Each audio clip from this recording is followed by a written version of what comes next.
عليه ونعوذ بالله من شرور أنفسنا ومن سيئات أعمالنا من يهده الله فلا مضل له ومن يضلل فلا هادي له وأشهد أن لا إله إلا الله وحده لا شريك له وأشهد أن محمدا عبده ورسوله يا أيها الذين آمنوا اتقوا الله حق تقاته ولا تموتن إلا وأنتم مسلمون يا أيها الناس اتقوا ربكم الذي خلقكم من نفس واحدة وخلق منها زوجها وبث منهما رجالا كثيرا ونساء واتقوا الله الذي تساءلون به والأرحام إن الله كان عليكم رقيبا يا أيها الذين آمنوا اتقوا الله وقولوا قولا سديدا يصلح لكم أعمالكم ويغفر لكم ذنوبكم ومن يطع الله ورسوله فقد فاز فوزا عظيما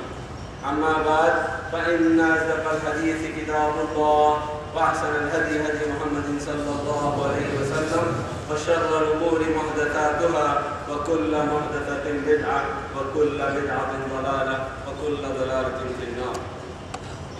فأعوذ بالله السميع العليم من الشيطان الرجيم وتزودوا فإن خير الزاد التقوى واتقون يا أولي الألباب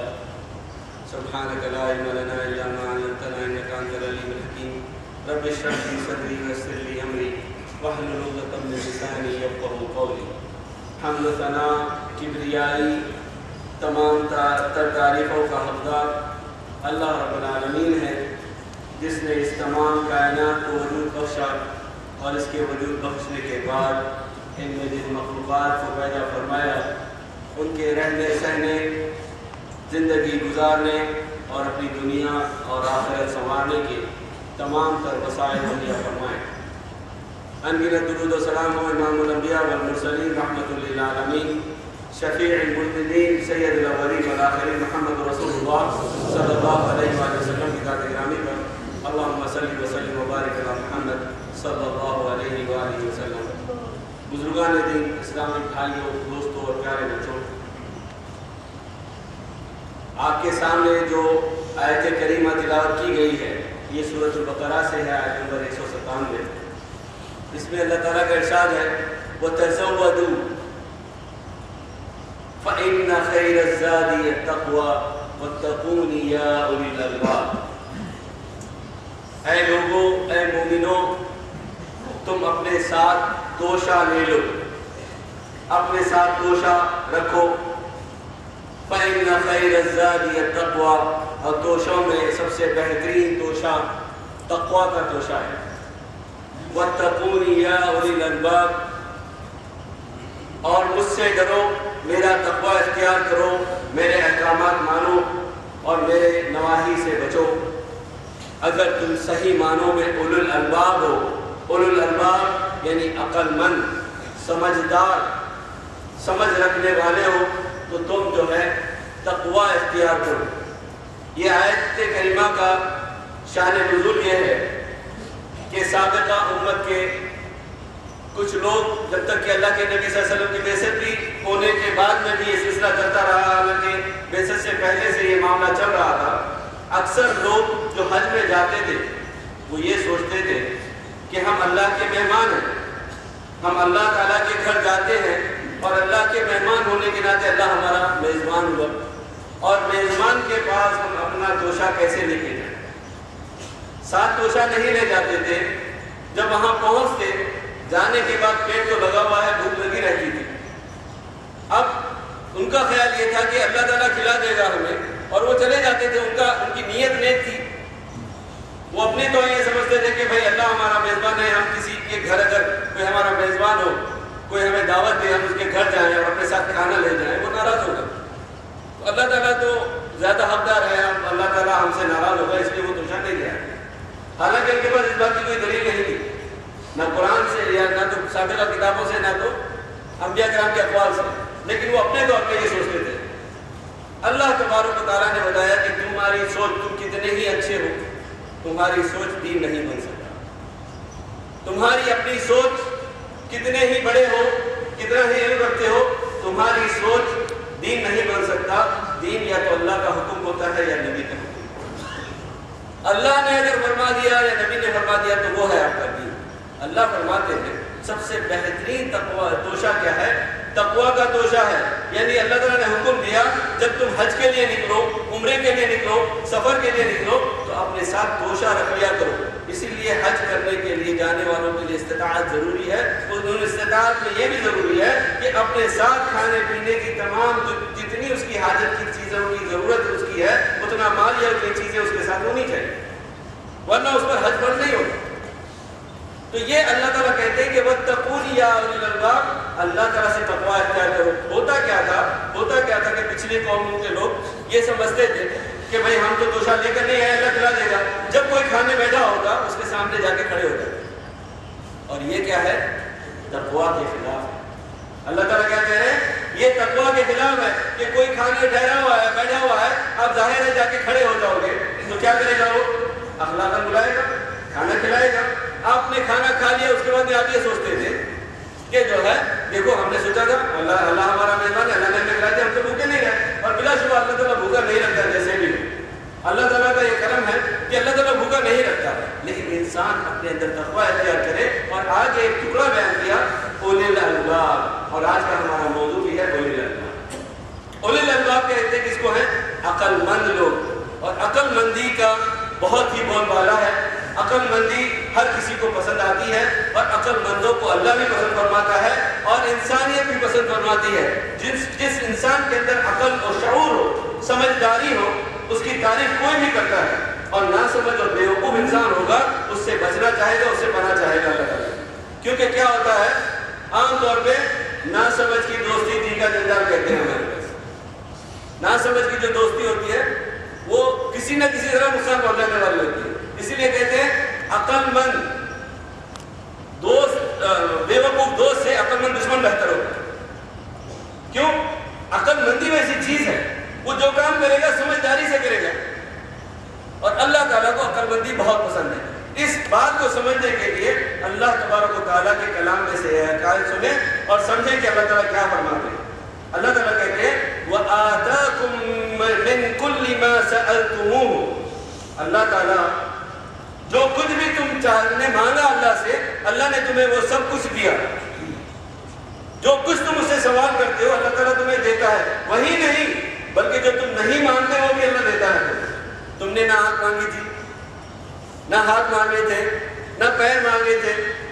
تم کو سب کچھ دیا، اور اللہ نے یہ عقل و سمجھ بھی تمہارے مانگے بنا تمہیں عطا فرمائی۔ شعور ہے یا نہیں؟ سمجھ ہے یا نہیں؟ ہر بچہ، ہر ذی روح، حتیٰ کہ جانور کا بچہ بھی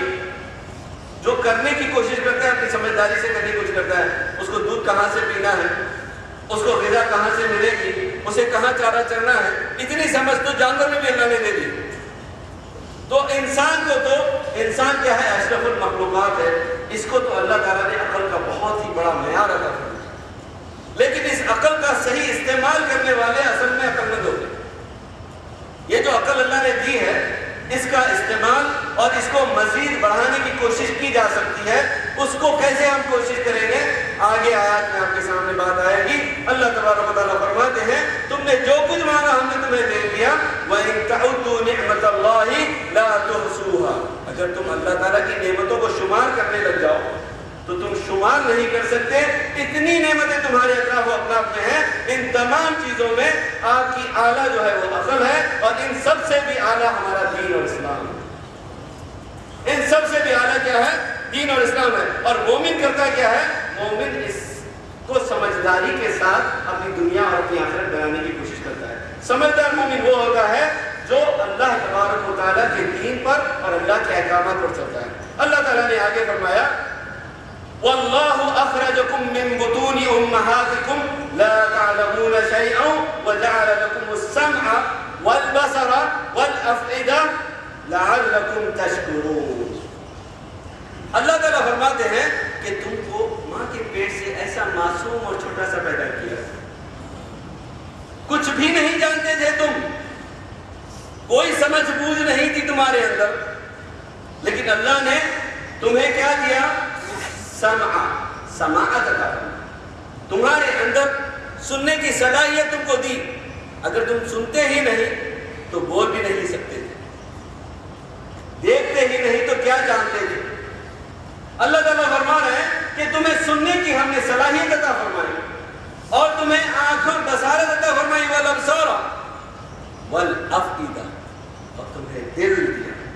دماغ دیا، سوچ بوجھ دی،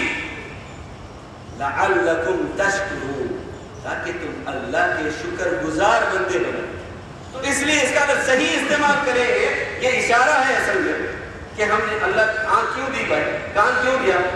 کہ ہم سنیں، اپنے کانوں کو کھلا رکھیں۔ ہم کیا کر رہے ہیں، کیا ہو رہا ہے دنیا بھر میں، ہمارے آگے کیا ہو رہا ہے، ہمارے پیچھے کیا ہو رہا ہے، چاروں طرف ہماری نگاہ بھی رکھیں، اپنے کان بھی کھلے رکھیں اور اپنا دل و دماغ بھی کھلا رکھیں۔ ہر بات کو جانیں اور جو حق ہے، جو سچ ہے، جو سچائی ہے، جو نیکی ہے اور جو اچھائی ہے، اس پر عمل کریں اور جو برائی ہے اس سے بچیں۔ اسی طرح سے اللہ تعالیٰ فرماتے ہیں اِنَّ فِي خَلْقِ السَّمَاوَاتِ وَالْأَرْضِ وَاخْتِلَافِ اللَّيْلِ وَالنَّهَارِ لَآيَاتٍ لِأُولِي الْأَلْبَابِ۔ اللہ تعالیٰ فرماتے ہیں بے شک یہ آسمان اور زمین کی تخلیق ہے، یعنی یہ زمین جو بنائی اللہ نے عبث تو نہیں بنائی، بیکار نہیں بنائی، اس کا کوئی مقصد، کوئی پرپس ضرور ہے۔ اور یہ جو آسمان اتنا بڑا بنا ہوا ہے، یہ ایسے ہی بنا دیا، عبث یوں ہی بنا دیا، غیر ضروری بنا دیا، یا ایسے ہی وجود میں آ گیا، اس کا بنانے والا کوئی نہیں، اس کا بنانے والا غور تو کرو تم، کوئی ہے ضرور۔ اتنی بڑی چیز ایسے بن جائے گی؟ دنیا میں کوئی چیز تم بنانا چاہتے ہو، بنا کسی چھوٹی سے چھوٹی چیز بھی اس کے لیے بہت بڑے ایفرٹس چاہیے، بڑی صلاحیتیں چاہیے، بڑا دماغ چاہیے، اس کے لیے باقاعدہ پلاننگ ہوتی ہے، اس کے لیے باقاعدہ ڈیزائننگ ہوتی ہے، اس کو سوچا اور سمجھا جاتا ہے اور پھر اسے بنایا جاتا ہے۔ سوئی بھی بنتی ہے تو اس کا پرپس ہے، اس کے لیے میٹیریل ہے، اس کے لیے اس کی ڈیزائننگ ہے، ہر چیز اس کی موجود ہے، اس کا بنانے والا ہے، مینوفیکچرر ہے۔ ہر کوئی کرنے کے بعد میں جا کے وہ ایک سوئی وجود میں آتی ہے، وہ سوئی جو آپ کے یہ کپڑے سلنے اور یہ دھاگے اور یہ بٹن لگانے کے لیے کام ہوتا ہے۔ تو اتنا بڑا آسمان بنا کسی پرپس، بنا کسی سبب کے بنا دیا گیا، اتنی بڑی زمین بنا کسی سمجھ کے بنا دی گئی، بغیر کسی ضرورت کے بنائی گئی، بغیر کسی مقصد کے بنائی گئی، ایسے ہی بن گئی جیسے ملحد کہتے ہیں، ایسے ہی انسان وجود میں آتا رہتا ہے اور ایسے ہی جاتا رہتا ہے، زمین بھی ایسی آ گئی وجود میں اور آسمان بھی آ گیا اور اب اس کا کوئی اینڈ نہیں ہے، کوئی خاتمہ نہیں ہے، اور جو ہے انسان کا کوئی پوچھنے والا نہیں ہے، پیدا ہوتے ہیں مرتے ہیں، تو پھر وہ تصور ہی ختم ہو جاتا ہے۔ اس کا مطلب یہ ہوا کہ بنانے والا کوئی نہیں، کوئی چیز بھی، ساری دنیا میں ہر چیز عبث اور بیکار بنائی گئی ہے، ان کا حساب کتاب کسی سے نہیں لیا جائے گا، جو مرضی میں آئے کرتے رہو۔ ایسا نہیں ہے، بلکہ سمجھداروں کے لیے یہ ایک یاد دہانی ہے،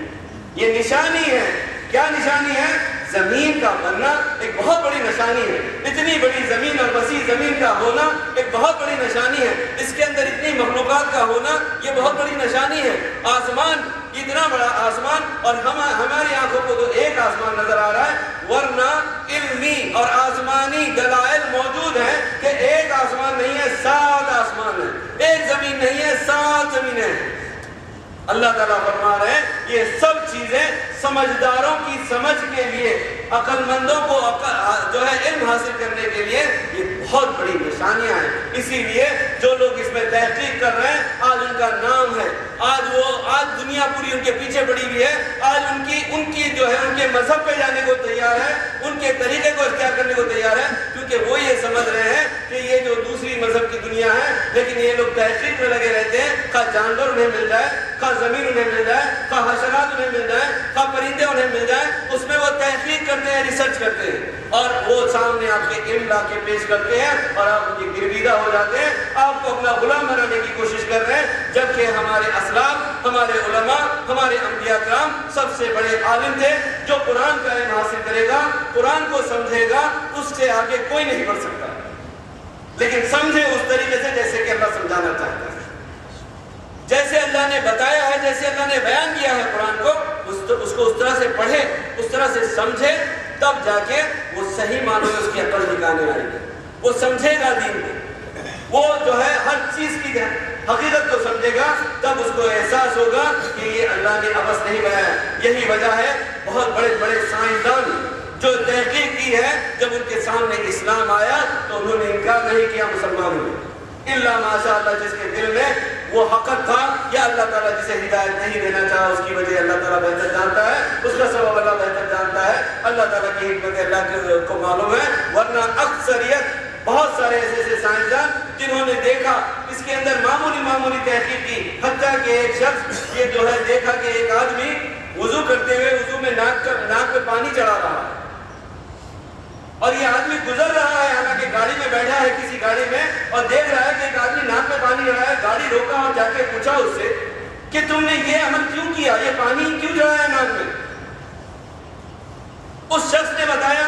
کہ میں نے پانی اس لیے چڑھایا کہ یہ ہمارے نبی نے ہمیں نماز سے پہلے یہ عمل کرنا سکھایا ہے، ہمیں نہیں معلوم اس کی کیا وجہ ہے۔ اس نے پوچھا کیا وجہ ہے؟ اس نے کہا ہمیں نہیں معلوم، بس نبی نے بتایا ہم کو عمل کرنا ہے۔ کب بتایا نبی نے آپ کے؟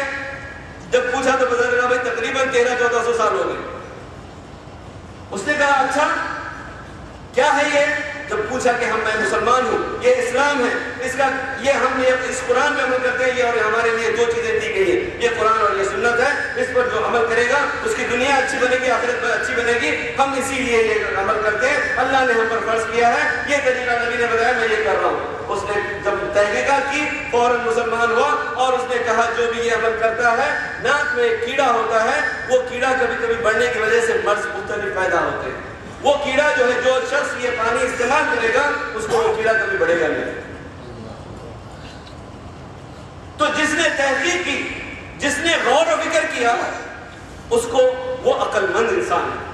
اگر ہم تو قرآن والے ہیں، قرآن ہمارے گھر کی جو ہے جاگیر ہے، ہم نے اس کو رحلوں میں لپٹ کر، اس کو اپنے جو ہے جزدانوں میں لپیٹ کے اوپر رکھا ہوا ہے، بس نکال کے چومنا ہے اور اس کو اٹھا کے رکھ دینا ہے، بعد میں ہمیں اس کے آگے پیچھے کچھ نہیں کرنا۔ البتہ کوئی مر گیا تو بلا کے 30 پارے ختم کروا کے بخشوا دینا ہے، اور سمجھ لینا ہے کہ میں نے دین پر عمل کر لیا، میں پکا مسلمان ہوں، میں نے جو ہے دین پر پورا عمل کر لیا ہوا ہے، اس کے علاوہ میرا دین کچھ نہیں ہے۔ ایسا نہیں، قرآن میں غور کرنے کے لیے قرآن آیا ہے، قرآن کو سمجھنے کے لیے قرآن آیا ہے، قرآن کو سمجھ کے پڑھا جائے، قرآن کو یاد کیا جائے۔ اللہ تعالیٰ فرماتے ہیں الذین یذکرون اللہ قیاما وقعودا وعلی جنوبہم ویتفکرون فی خلق السماوات والارض ربنا ما خلقت هذا باطلا سبحانک فقنا عذاب النار۔ کہتا ہے اللہ تعالیٰ فرماتے ہیں عقل مند کون ہے؟ الذین، وہ لوگ عقل مند ہیں۔ سمجھدار کس کو اللہ کہہ رہا ہے؟ دیکھیے اللہ کہہ رہا ہے جن کو سمجھدار، اس سے بڑا سمجھدار کوئی ہو سکتا ہے؟ کوئی نہیں ہو سکتا۔ اللہ کہہ رہا ہے سمجھدار وہ شخص ہے جو اللہ کو قیام ہو، کھڑا ہوا یاد کرتا ہے، وقعود ہو، بیٹھا ہوا یاد کرتا ہے، وہ اعلیٰ جنوبی ہے، اور اپنے دائیں پلٹا لیٹا ہوا ہے، بائیں لیٹا ہوا ہے، کروٹوں میں پلٹ رہا ہے، اللہ کو یاد کرتا ہے،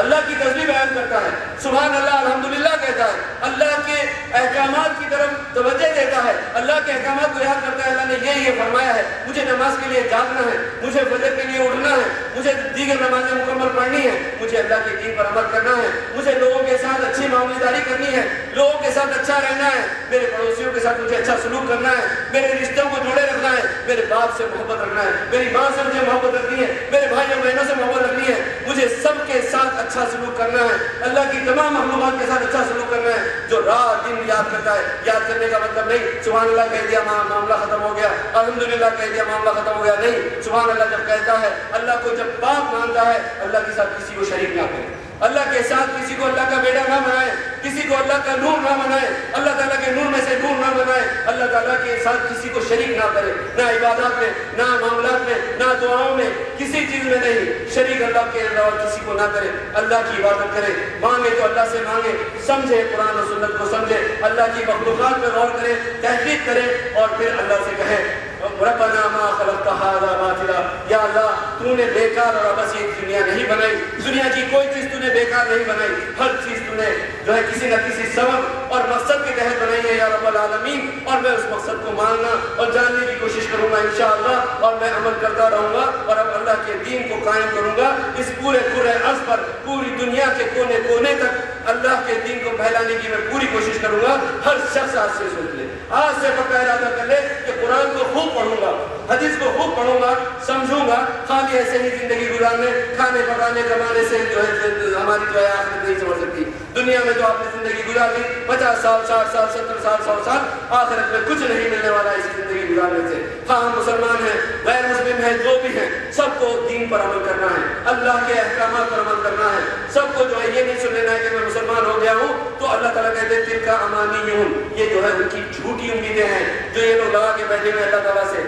جب تک کہ عمل نہیں کریں گے عمل صالح نہیں کریں گے ان کی آخرت نہیں سمجھ سکتی. آخرت سنوارنا ہے تو قرآن کو سمجھنا پڑے گا حدیث کو سمجھنا پڑے گا اور اپنے دلوں میں اپنے جسم پر اپنے چہروں میں اسلام نہیں آیا ہمارے گھروں میں اسلام نہیں آیا ہمارے بیویوں کے اندر اسلام نہیں آیا ہمارے بچوں میں اسلام نہیں آیا. کب اسلام آئے گا کب آئے گا اسلام؟ اللہ کے اوپر غور کریں اللہ کے کلام پہ غور کریں. اقول قولی ھذا واستغفر اللہ لی ولکم ولسائر المسلمین فاستغفروہ انہ هو الغفور الرحیم.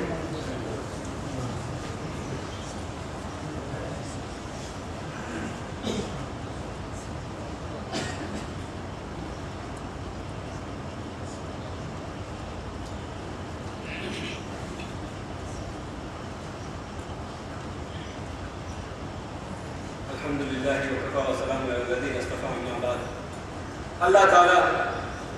سورہ زمر میں فرماتے ہیں امن هو قانت آناء اللیل ساجدا وقائما يحذر الآخرة ويرجو رحمة ربه قل هل يستوي الذين يعلمون والذين لا يعلمون انما يتذكر اولو الالباب. اللہ تعالیٰ فرماتے ہیں وہ شخص جو اللہ کے حضور ادب سے کھڑا ہوتا ہے راتوں میں پتہ چلا رات میں کب کون سی نماز ہوتی ہے تہجد قیام اللیل. فرائض تو فرائض ہیں ہی فرائض چھوڑ کے خالی تہجد پڑھے گا تو کوئی فائدہ نہیں ہوگا. فرائض کے بعد سب سے افضل نماز اللہ کے نبی نے فرمایا وہ تہجد کی نماز. فرائض کے بعد سب سے افضل نماز تہجد کی ہے. اللہ تعالیٰ پوچھ رہے ہیں امن قانت هو قانت آناء اللیل جو شخص رات بھر عبادت میں یا رات کے کچھ حصوں میں خوب عبادت میں لگا رہتا ہے اور ادب سے کھڑا رہتا ہے اللہ کے حضور عاجز اور انکسار بن کے کھڑا ہوتا ہے اللہ کا فقیر بن کے کھڑا ہوتا ہے گھمنڈ نہیں کچھ نہیں صرف اور صرف اللہ کی امید اور رجا اور اس کی طرف متوجہ ہو کر عبادت کرتا ہے. اور پھر اللہ تعالیٰ فرماتے ہیں وہ قائما اور عبادتوں میں لگا رہتا ہے نمازوں میں نماز پڑھتا ہے. یحذر الآخرہ ہمیشہ اس کے آگے اس کے نظروں کے سامنے اس کی آنکھوں کے پیش جو ہے آخرت ہوتی ہے. دنیا میں آخرت نہیں مقصد ہوتی. روزانہ رات میں پلاننگ ہوتی ہے صبح میں کس کے اوپر ڈالا کرنا ہے کس کو دھوکہ دینا ہے کس کا مال کس باطل طریقے سے ہڑپ کرنا ہے. ایسے لوگ نہیں بلکہ ایسے لوگ جو یہ پلاننگ کرتے رہتے ہیں آخرت میں کیسے بننا ہے میری آخرت کیسی بن جائے میرے بچوں کی آخرت کیسی بن جائے میری بیوی کی آخرت کیسی بن جائے میرے تمام مسلمان بھائیوں کی آخرت کیسے سمجھ جائے اس کی کوشش میں جو شخص لگا رہتا ہے. اور پھر اللہ تعالیٰ فرما رہے ہیں وَيَرْجُو رَحْمَةَ رَبِّهِ اور اپنے رب سے امید لگایا رہتا ہے رحمت کی ڈرتا بھی ہے اور پھر اللہ تعالیٰ کی رحمت کی امید میں لگا رہتا ہے. قُلْ هَلْ يَسْتَوِي الَّذِينَ يَعْلَمُونَ وَالَّذِينَ لَا يَعْلَمُونَ کہہ دیجئے نبی صلی اللہ علیہ وسلم کیا وہ لوگ جو یہ باتوں کو جانتے اور سمجھتے ہیں ان باتوں کو جو آپ کے سامنے پیش کی گئی ہے ان کو سمجھتے ہیں اور ایسا عمل کرتے ہیں اور وہ لوگ جو نہیں جانتے اور عمل نہیں کرتے کیا دونوں برابر ہو سکتے ہیں؟ کبھی نہیں ہو سکتے کبھی برابر نہیں ہو سکتے. تو برابر ہی کرنا ہے تو کیا کرنا پڑے گا ان جیسے ڈرنا پڑے گا قرآن کو پڑھنا پڑے گا. یہ باتیں کہاں سے معلوم ہوں گی قرآن سے یا حدیث سے قرآن سے یا حدیث سے یہ باتیں معلوم ہوں گی. پھر جب اللہ تعالیٰ کہتے ہیں الذین یعلمون والذین لا یعلمون وہ کبھی برابر نہیں ہو سکتے جو جاننے والے اور نہ جاننے والے. انما یتذکر اولو الالباب یہ باتیں بے شک نصیحت حاصل کرنے والوں کو کے لیے بہترین نصیحت ہے یا عقل مندوں اور سمجھداروں کے لیے بہترین یاد دہانی اور بہترین نصیحت ہے. اس لیے اللہ سے دعا کرتے ہیں اللہ تعالیٰ ہمیں یہ نصیحت عطا فرمائے ہمیں اس پر عمل کرنے کی توفیق عطا فرمائے. اسی طرح سے اللہ تعالیٰ نے فرمایا کتاب انزلناہ الیک مبارک لیدبروا آیاتہ ولیتذکر اولو الالباب. بار بار اولو الالباب کا نام آ رہا ہے بار بار اولو الالباب کا نام آ رہا ہے. سمجھدار اور عقلمند کون ہے سمجھدار اور عقلمند؟ اللہ تعالیٰ یہاں فرما رہے ہیں کتاب انزلناہ الیک مبارک اے نبی کریم صلی اللہ علیہ وسلم، آپ کی طرف جو کتاب بھیجی گئی ہے وہ بابرکت اور مبارک کتاب ہے، لیدبروا آیاتہ، تاکہ ان آیاتوں میں تم غور کرو۔ افلا یتدبرون القرآن ام علی قلوب اقفالها، اللہ تعالیٰ پوچھ رہے ہیں کیا تم لوگ قرآن پہ غور نہیں کرتے؟ کیا تمہارے دلوں پر تالے لگا دیے گئے ہیں؟ تالا لگ گیا ہے تمہارے دلوں پر؟ کس نے قبر لگایا؟ یہ اس شیطان مردود نے۔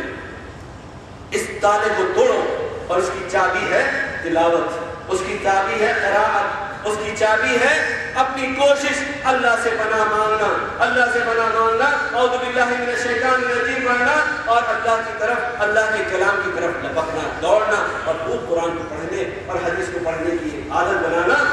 تب کیا ہوگا؟ یہ تالے ٹوٹیں گے، اس کے اندر غور و فکر کی توفیق پیدا ہوگی، ورنہ پھر انسان ایسے ہی، میں دیکھتا ہوں بعض اوقات وہ بعض لوگ صبح میں فجر میں جب نماز میں دیکھتا ہوں، وہی جو چند چہرے ہیں وہی نظر آتے ہیں، باقی لوگ نظر نہیں آتے۔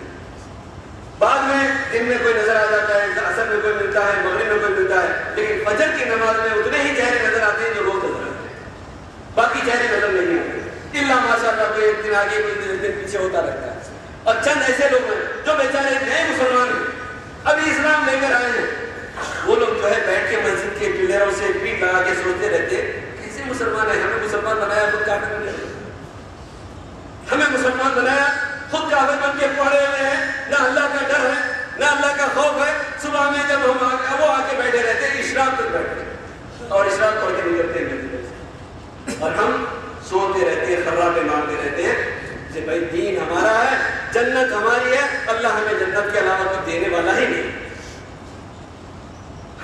اور جبکہ صحابہ اور انبیاء کرام ڈرتے تھے، اور قیامت کے روز بھی ڈریں گے، جیسے میں نے پچھلی دفعہ بتایا، قیامت کے روز بھی آدم علیہ السلام کہہ دیں گے لوگوں سے کہ جاؤ تم کسی اور سے مانگ لو، میں اللہ کے سامنے جانے سے ڈرتا ہوں۔ نوح کہیں گے میں ڈرتا ہوں، ابراہیم کہیں گے میں ڈرتا ہوں، جاؤ کسی اور سے، کسی اور نبی کے پاس جاؤ، یا محمد رسول اللہ صلی اللہ علیہ وسلم کے پاس جاؤ، شفاعت کرانی ہے۔ تو نبی کا یہ مقام ہے، ہمارا کیا مقام ہے؟ ہم کیا کریں؟ کیسے ہم جو ہے اپنے آپ کو آزاد سمجھیں ان تمام چیزوں سے؟ اللہ کے عذاب سے کوئی نہیں بچ سکتا۔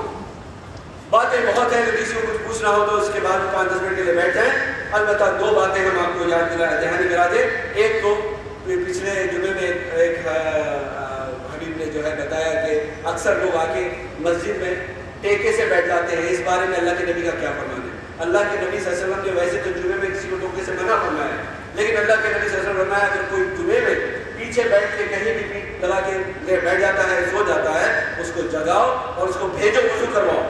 وضو کروا کے اس کو بلاؤ، وہ جائے اور وضو کر کے واپس آئے۔ جس کو آنکھ لگ گئی ہے کہیں پیچھے بیٹھا ہے، اس کو جگہ بدلنے کا حکم دیا، اور اگر وہ ایسے ہی آنکھ بند کیا تھا، ابھی اس کا دل نہیں سویا تھا، صرف اس کے آنکھیں بند تھی، ایسا شخص اٹھے اور جگہ بدل دے، جہاں پر اونگ آ رہی ہے، سستی آ رہی ہے، وہ اٹھ کے آ جائے، اور پیچھے پیچھے اپنی جگہ بنا لینے کے بجائے جو شخص پہلے آئے وہ پہلے آگے آ جائے، تاکہ اللہ کی رحمت بھی زیادہ قریب ہو۔